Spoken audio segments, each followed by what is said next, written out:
Hi everyone, let's do some Kirchhoff circuit problem solving.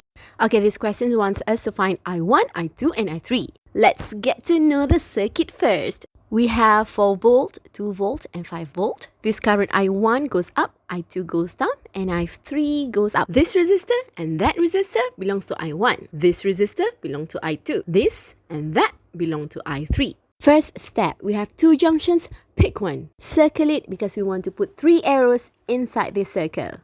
Current I1 moving in this direction. Look! Ooh. Hence I1 goes into the junction. Next I want to do I3. I should have done I2, but yeah, no. The direction is like this, anti-clockwise. And again, I put the arrow in the circle. You have to put the arrow in the circle. And now we do the I2. And again, please put the arrow in the circle, and from here we can see that the I2 goes out of the junction. Are you ready for the calculation? Are you? First step, let's do the equation for the junction. I1 plus I3 equals to I2. This thing right here is really important.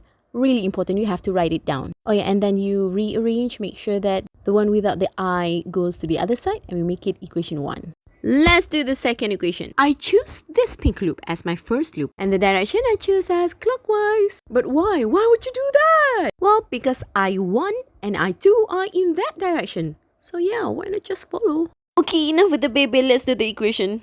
Now this part, my dear, is really important. Summation of EMF equals the summation of potential drop. If you don't do this, I'm gonna choke you in your dream. 4 volt and 2 volt are arrangement type A, so we just add them together, 4 plus 2.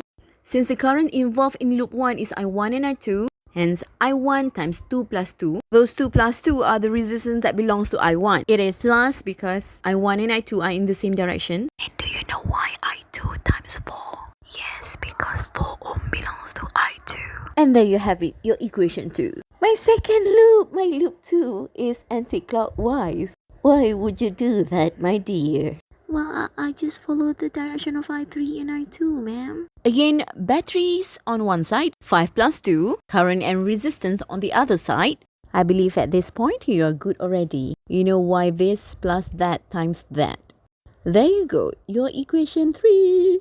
And since you are still in level noob, you are going to construct this table. Fill in the table with all the values from the equations. Once you are done, take your calculator and press this thing and fill in all the values.